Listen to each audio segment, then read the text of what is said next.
fellow weary travelers.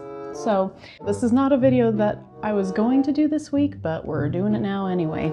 So, my last job was for a company who shall remain nameless, who unfortunately decided to restructure and literally just laid off an entire office, which was the office I worked at. Now, the awkward thing about this is that now I have a bunch of leftover, like, swag from the company. Like, literally stuff that they gave us for these sort of employee appreciation type days, about 4 to 6 months before they laid us all off. But anyway, there's some really nice stuff here. But as you can see from the bag that I put it all in, there is a rather large logo for the company that I no longer represent, emblazoned right smack in the middle. Because I don't know about you guys, but you know, nothing against the company I worked for before. I just feel kind of weird going around with their logo emblazoned on my person. But I still really want to use this stuff. So we have a shirt that's inside out. That's me. Prepping like a pro over here. All right. Oh, and there's my hair on it. And okay, hold please. All right, so we've got a shirt. I won't be altering this today, but you can see there's like already mustard stains on it because this is going to be just like bedtime stuff, so we don't care about this. But I will be altering the bag. It's got multiple pockets. It's got like a little ID spot in it. This would make a great gym bag actually. So I would really like to be able to use this more. Oh, and then this. Let me just say, old employers, I love this mug. This coffee travel mug is my new best friend. However, it does have your logo all over it. So, you know, slight oddity there. And then a very nice baseball cap. I don't really wear baseball caps, but I recently worked on a carport for my dad and realized that I probably should wear baseball caps while working out in the hot sun because I nearly got sunburned. So this will be having some future use too. And then the pièce de résistance. This one's my favorite. The one that just kind of made me go, huh? It is a silver photo frame. Let me see if I can make this so that you guys can. There we go. A silver photo frame. But again, logo right in the middle of it. I mean, just kind of, yeah. So anyway, if you look over here, I've got some lovely little supplies to kind of try and alter some of these items so that they're a little more personalized rather than, you know, corporate. Anyway, let's get started. To de-logo the travel mug, I decided stickers were the way to go. I wasn't entirely sure what design would work best, and couldn't be bothered with precise measurements, so I got a variety. After cutting the sheets apart and doing a quick sizing guesstimation, these Saved the Town stickers by Rumpled were both perfectly sized to cover the logo in question. I'll put a link in the description in case anyone else needs a set of these beauties. To apply the sticker, I hovered it just above the mug to make sure I wouldn't have any stray logo peeking out, then carefully laid it down and smoothed it from the center to the sides. Of course, as a matching set, I couldn't separate them. I'm not a monster. So I decided to put them on opposite sides of the mug for max symmetry and D&D inspired silliness. In an attempt to keep them as even as possible, but with the least amount of effort possible, I just used my fingers as rough measurement tools. Follow my lead at your own risk and smooth from the center to the sides as before.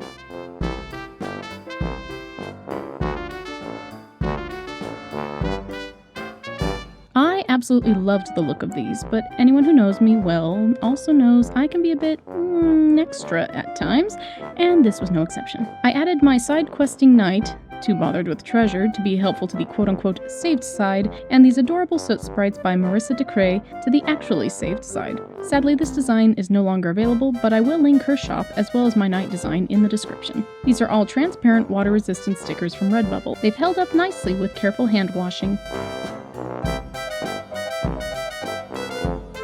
This adjustment was by far the easiest. I found these edgeless rose stickers on Amazon and just slapped them over the logo unintentionally showing my cementiest of cement faces to the camera, and was honestly surprised by how well they turned out.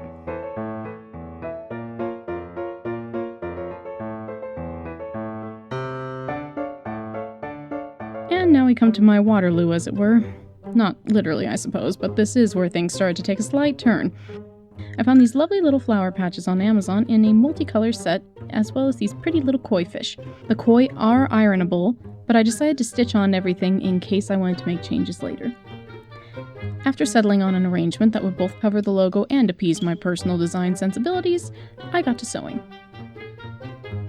For the flowers, after picking as close of a thread match as I could find in my stash, I would attach my thread to the underside of the patch, then, due to the hard lining in the bill and front of the cap, would pick up just a few strands of the cap material before going back up through the patch.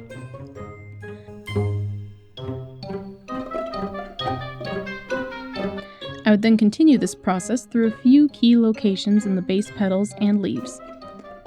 Since these were pretty loosely woven and had a lot of flexibility, and a second complication I will elaborate on later, I only did stitches in a few key points for each of the flowers.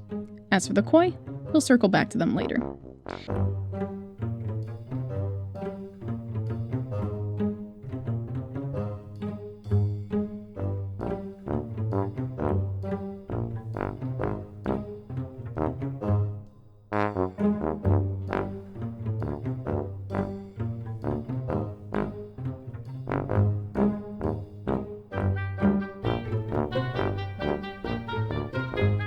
As you can probably see from the changing light in the footage, this took some time.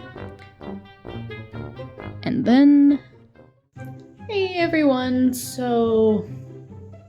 you may have noticed that the lighting isn't great anymore. That's because we just lost the daylight, and I neither know how to use lighting setups yet, nor did I think I had to bring any with me. And since I'm here house sitting, don't have much, recourse. Sorry about the delay, but things probably wouldn't be on a delay if not for a certain someone. But honestly, this wouldn't have been nearly as hard to manage if I had had my set of curved needles with me, which I thought I did. And lo and behold, when I looked in my container, I didn't see them there. So, idiot stick on my part. Sorry. Anyway, I guess we'll check back in a day and a half. See you then.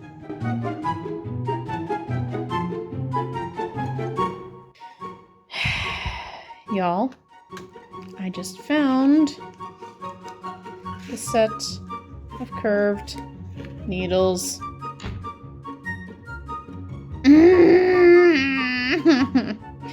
Well, at least that'll mean this last bit should go quicker, right? Right? It better. You better make it better.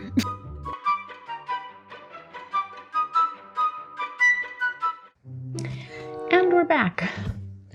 So you might notice a slight shift in location. Essentially, life happened. Many life things happened, and I'm back home. So we're gonna finish this up, and I took the utmost care to make sure that everything is exactly where it was before.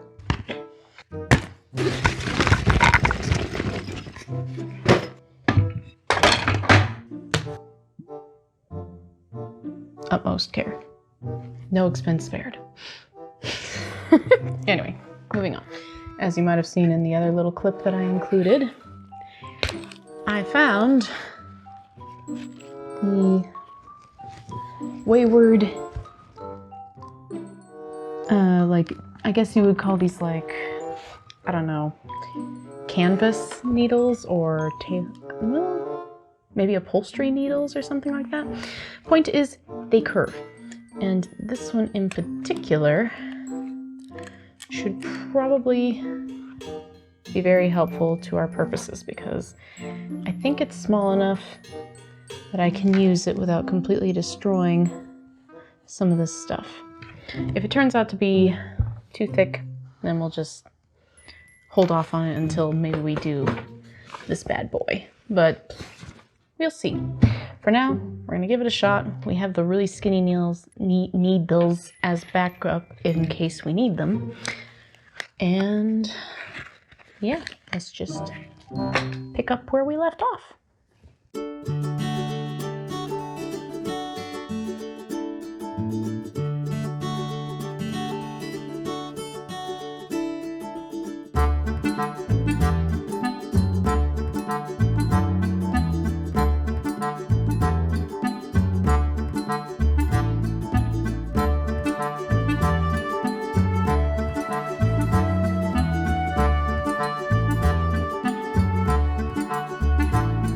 All right, so we finished that. It actually came out looking pretty cute, I think.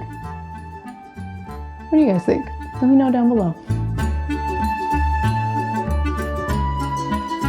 On to the big one.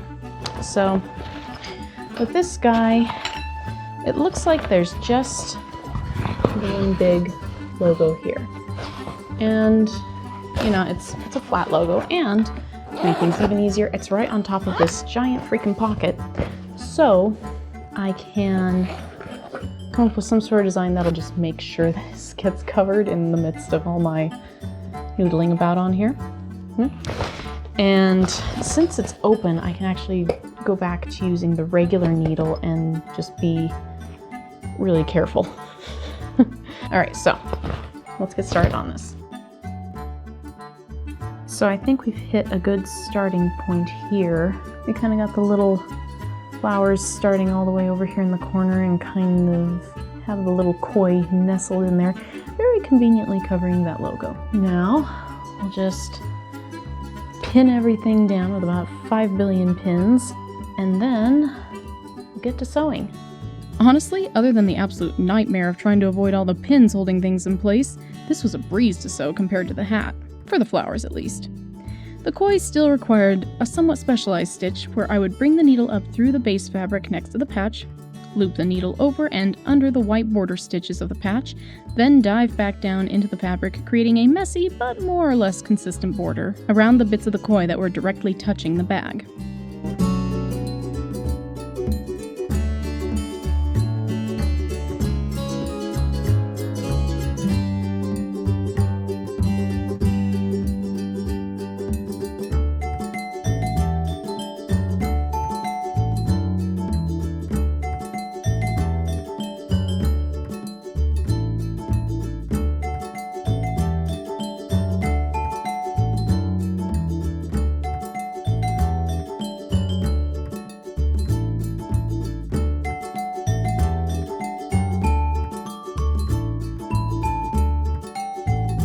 Otherwise, I made my way through the sea of pins color by color and bit by bit until at long last, back aching and patience nearly extinguished, it was complete.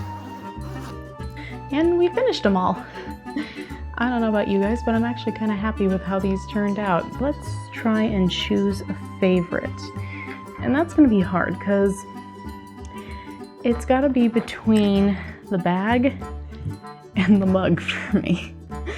Rumpled Crow's little stickers of Save the Town versus Saved the Town. They just kind of are the perfect levels of chaos for me. I'll actually make sure to put a link below in the description to her shop so you guys can get these for yourself. They're hilarious. But I was so happy that these fit directly over that logo. It was perfect. And then one of my favorites is actually this little bag. So long as you don't look at the inside of the pocket, it looks really, really good. The inside of the pocket is a interesting situation. Not what I'd display to the rest of the world. It's messy in there. But this looks pretty darn good. I like the little fish. I like the flowers. I'm pretty darn happy with it. Maybe someday I'll go through and put a lining on the inside to kind of hide all that mess. But for now, it's just gonna live how it is. And then I'm actually really happy with how this little hat turned out. You know, with the pretty little koi fish and the pretty little flowers all over it. I ain't mad at it. Let's see. Try it on for size. Do I look tough now? Probably not. But I do like the overall effect. My stitching is absolutely horrendous on this one, but you know what? I'm just gonna call it, you know, shabby chic, and We're gonna pretend that's okay. And then, little thing, it's so cute. I'm actually really happy with how it turned out. I don't really display a lot of photos, don't take a lot of photos of people or places or whatever. But yeah, I like the little roses. I may go back later and put one or two up here at the top, but for now, I think I'm happy with them just down here at the bottom. So that's it for today. If you liked this video and you feel like sticking around to see more of this sort of nonsense or whatever other mischief I get up to on this channel, make sure to hit the subscribe button and maybe even ding that bell for notifications of whenever I post. Links to my socials are available on my main page, so go ahead and feel free to check those out. Hope this was a fun video for you. And with that in mind, fellow weary travelers, good day and God be with you.